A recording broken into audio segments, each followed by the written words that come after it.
juga kunci dari tujuan pengelola tanah adalah adanya usaha yang seminimum mungkin, atau kita dapat katakan bahwasanya ini adalah optimasi atau optimalisasi, ya kan? Jadi kalau misalkan usaha ini bisa kita konversikan dalam uang. Kalau misalkan dalam mengolah suatu tanah dengan menggunakan mekanik, katakanlah 2 juta per hektar, tapi kalau kita menggunakan manual, ini 5 juta. Nah, berarti pilih mana? Tentu saja pilih yang paling murah. Jadi yang dalam artian usaha yang seminimum mungkin ini dapat kita konversikan ke dalam biaya atau satuan pengeluaran. Ya. Jadi yang mana paling murah? Ya. Tentu saja dengan hasil yang sama kan. Ya. Tapi kalau hasilnya berbeda, otomatis tidak akan dicapai optimum di situ.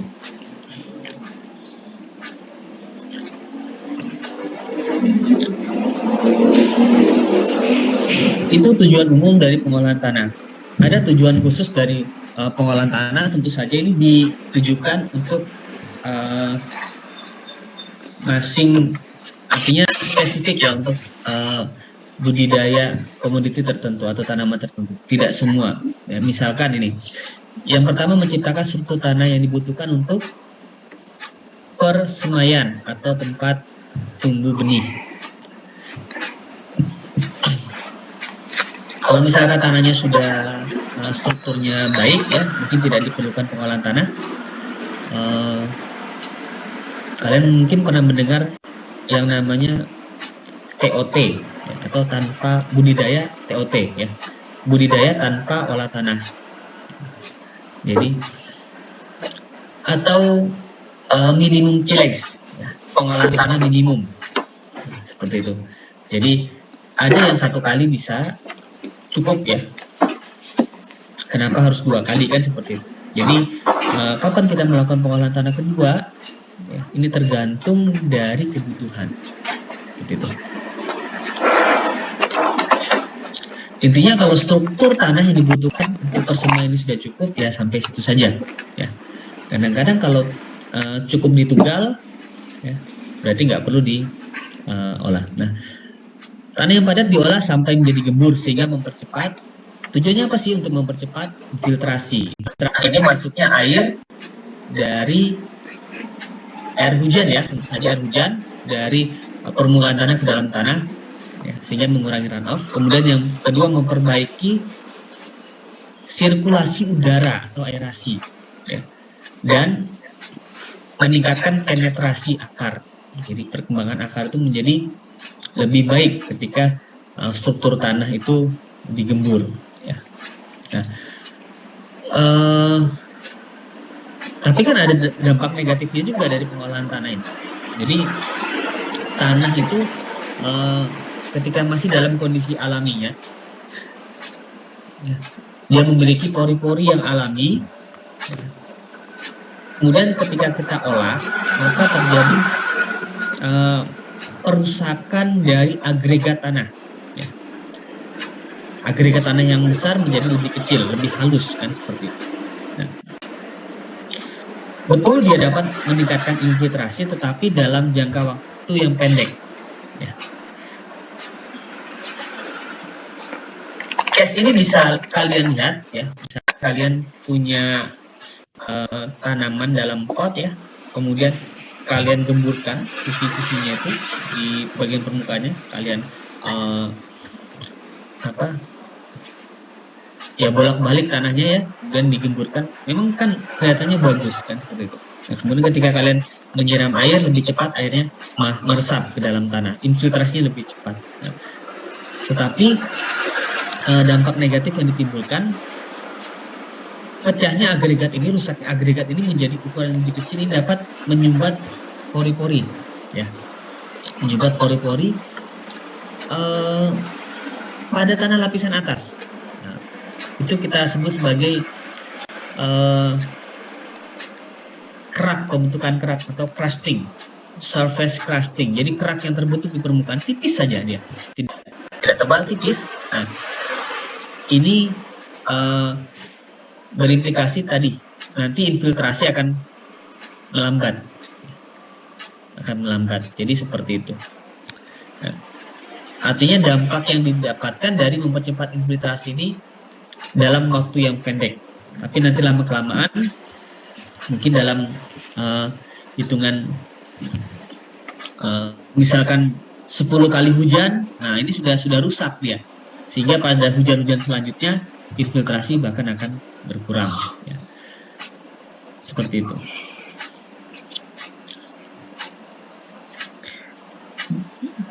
Kemudian karena infiltrasi tadi meningkat, maka akan mengurangi runoff dan aliran permukaan, atau nanti juga akan mengurangi erosi tanah, ya. Tapi case-nya ini adalah kalau dia berada di lahan kering. Kalau dia lahan basah kan tidak ada erosi, ya. Lahan yang flat itu erosi sangat rendah. Kemudian menghambat atau mematikan tumbuhan pengganggu. Nah, ini sangat penting ketika pengolahan tanah pertama, ya, sebenarnya pengolahan tanah pertama. Jadi setelah panen kemudian tanah diberokkan, tumbuh rumput di situ, ya, atau gulma. Kemudian ketika mau persiapan tanah, ya,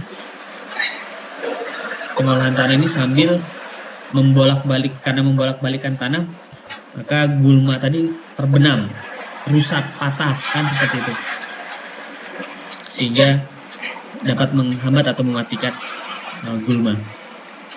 Tentu saja gulma yang berukuran kecil. Kalau yang gulmanya besar, ya, ini mungkin perlu persiapan yang atau pembersihan lahan, ya, pembersihan lahan sebelum pengolahan tanah. Misalkan lahan-lahan yang baru dibuka, nah ini kita membutuhkan pembersihan lahan atau land clearing. Kemudian membenamkan tumbuhan-tumbuhan atau sampah-sampah yang ada di atas ke dalam tanah, sama tadi, ya.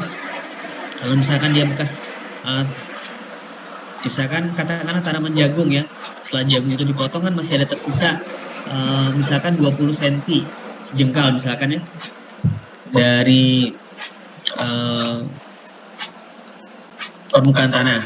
Nah, ini ketika diolah dia akan dibenamkan sehingga akan menambah suplai bahan organik dalam tanah, dapat menambah kesuburan tanah, seperti itu. Kemudian membunuh serangga, larva atau koloni serangga melalui perubahan tempat tinggal, ya. Jadi serangga-serangga atau larva atau apa istilahnya, organisme pengganggu tanamannya yang ada di dalam tanah, misalkan nematoda yang cukup berbahaya, ya, yang merupakan pembawa patogen atau yang dapat merusak langsung tanaman, ya, merusak akar biasanya nematoda itu. Nah, ini ketika dibalik, yang dia berada di dalam tanah kemudian berada di atas, dia akan terekspos kena matahari, ya. Dia juga nggak tahan ini. Nematoda ini tidak tahan dengan cahaya matahari, ya. Dia bisa mati atau berkurang populasinya. Oke. Tentu saja dampak negatif juga ada. Jadi kita tidak bisa mengontrol dampak dari pemanfaatan mekanisasi ini. Tentu saja kasusnya akan berbeda pada setiap tempat, tergantung dari jenis tanahnya, kemudian alat yang digunakan, dan juga ada apa sih yang di dalam tanah tersebut, ya. Misalkan penyakit, justru kalau yang kebalikannya, misalnya yang poin 5 ini, kalau misalkan ada penyakit di dalam tanah yang mungkin dia awalnya jauh dari perakaran tanaman, tetapi karena pengolahan tanah terlalu dalam, misalkan seperti itu, ya, nah dia jadi posisinya dekat dengan tanaman atau ke permukaan yang itu dia memudahkan dalam misalkan memakan batang dan lain sebagainya. Ya. Oh, ini ada bajak kayu kuno. Ini mungkin juga disampaikan oleh Pak Bambang atau kalian pernah melihat ya. Ini namanya Thebes, ya. Thebes dari Mesir pada zaman 3000 tahun sebelum Masehi. Artinya 3000 tahun ini kan belum ditemukan tulisan ya, belum, artinya masih prasejarah. Nah, ini sudah ada alat bajak seperti ini. Ya. Ini mungkin masih ditarik secara manual, ya. Jadi orang yang menariknya. Nah, jadi memang kalau kita melihat seperti di peradaban Mesir, kemudian Mesopotamia, ya, kemudian di Cina itu di sungai apa? Sungai Mekong, ya kan? Ada tempat besar. Kemudian di India itu ada peradaban sungai Indus, ya. Nah, rata-rata kan berkembang di daerah yang dialiri oleh sungai, ya. Dan biasanya di lembah, daerah lembah, yang dia mendapatkan luapan sungai secara periode, misalkan 3 tahun, 4 tahun sekali ya, banjir. Nah, banjir ini membuat sedimen.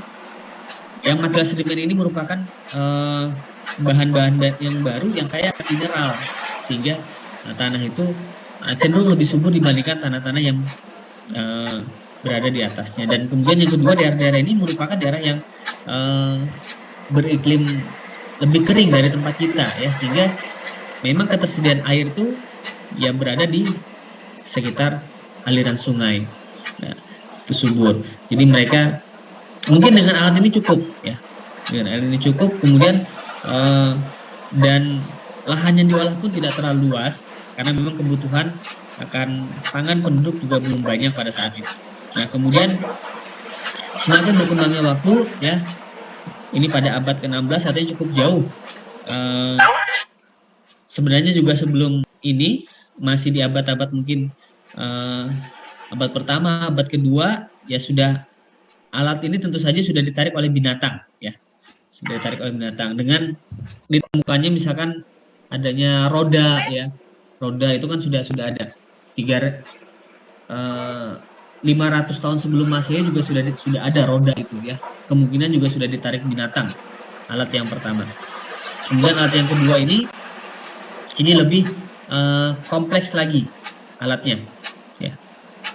Dengan roda, kemudian dengan culture. Ini culture nih ya, yang memotong ini. Kemudian dan moldboard, bajaknya. Jadi bajaknya itu yang untuk ini misalkan mau buat bedengan bisa ya, seperti bajak singkal. Nah, ada handle-nya. Handle-nya ini bisa ditarik. Nanti berubah arah dari moldboardnya itu ya. Atau bajaknya ya. Nah, ini sekitar abad ke-16 di Eropa ya. Oke.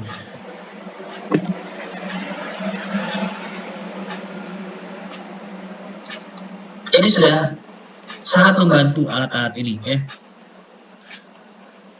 dibandingkan kalau kita menggunakan cangkul ya kan, atau misalkan menggunakan cangkul kemudian hanya menggunakan tugal ya. Nah, itu terbatas bidang olahnya.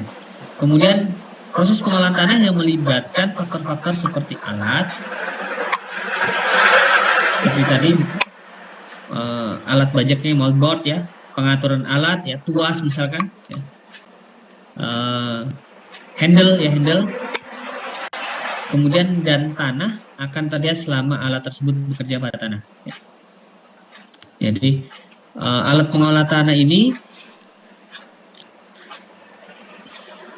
ketika kita melakukan pengolahan tanah ya, kita akan melihat, akan terlihat ya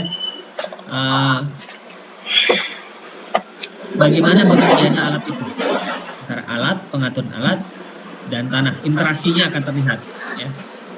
Terlihat misalkan bagaimana alat tersebut bisa digerakkan Nah, kemudian bagaimana alat tersebut ketika dia melewati tanah yang lebih keras, ya kan? Akan ada hambatan di situ.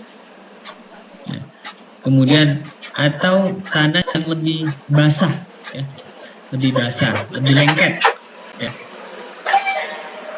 juga akan terlihat, ya. Jadi hambatan-hambatan itu akan mempengaruhi kerja alat dan akan terlihat bekerjanya alat tersebut. Proses ini meliputi gerakan dan gaya pada tanah sebagai akibat dari kerja alat. Oke. Proses yang terjadi secara bersamaan yang memotong atau penguburan tanah dan pembebanan tanah. Jadi tanah dipotong, kemudian atau digeburkan, dan pembebanan tanah. Alat itu ketika lewat maka akan ada beban,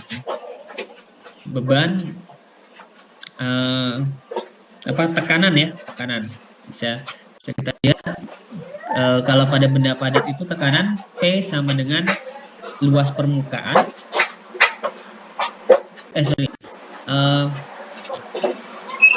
Massa dibagi dengan luas permukaan, ya. Atau gaya dibagi luas permukaan. P sama dengan N per A. Jadi semakin besar massa alat tersebut, semakin besar gayanya, ya, maka akan semakin besar tekanannya. Nah, tetapi ini akan diiringi dengan penambahan luas permukaan, misalkan ban, ya, ban yang melewati sawah dengan lahan kering tentu saja berbeda. Ya. Kalau untuk supaya dia tidak terlalu membebani, biasanya akan diperlebar ban tersebut untuk menambah luas, ya, luas permukaan sehingga tekanannya akan semakin berkurang. Tapi untuk tujuan tertentu kadang-kadang tekanannya ditingkatkan kalau untuk pembajakan. Ya. Tapi nanti lain kasusnya kalau misalkan untuk pemanenan, untuk panen di sawah, kalau misalkan sawahnya kering dengan sawahnya basah, maka setting bannya akan berbeda.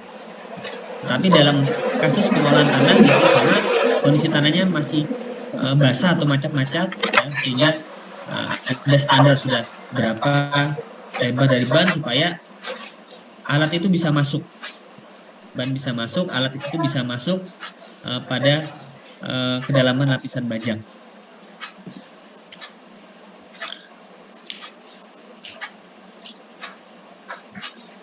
Apakah proses penggemburan itu? Ya. Proses penggemburan adalah proses yang berhubungan dengan pemecahan atau pemisahan suatu massa tanah menjadi agregat yang berukuran lebih kecil. Tadi yang lebih besar agregatnya. Agregat itu apa sih? Agregat itu satu kesatuan dari tanah, ya. Jadi, atau struktur. Nah, itu adalah agregat, ya. Jadi struktur agregat. Bisa jadi kalau struktur itu kan bentuk. Bisa jadi dia bergabung menjadi yang lebih besar, yang kita sebut dengan agregat. Nah, kalau bagian terkecil dari tanah kan ada partikel tanah, debu, pasir, debu, dan liat. Nah, kalau dia bersatu, dia akan membentuk struktur. Ya. Kemudian di atas struktur ini ada agregat. Ya. Agregat. Jadi agregat ini bisa dia lebih besar, ya, bisa dalam bentuk bongkahan seperti ini atau lebih kecil lagi bisa, ya. Nah, dengan adanya penggemburan ini maka agregatnya akan menjadi lebih kecil. Bisa dengan pembajakan, bisa dengan penggaruan. Ya.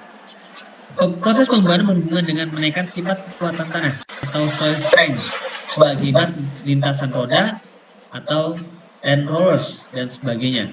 Ya. Land rollers ini seperti apa? Rodanya traktor. Ya.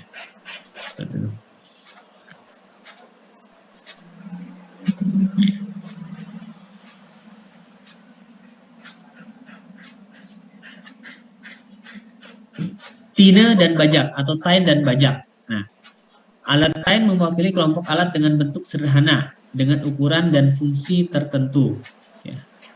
Sedangkan baja mewakili kelompok alat yang berbentuk kompleks, memiliki kurvatur atau lengkung dan bentuk tidak simetris lainnya. Ya. Nah, ini apa sih jenis-jenis tin? Apa sih jenis-jenis baja? Ya. Jadi semua ini merupakan alat pengolahan tanah, baik tin maupun baja. Ya. Jadi tin itu sederhana, misalkan berupa apa? Garu ya, garu kan, yang lurus itu bisa disebutin. Nah,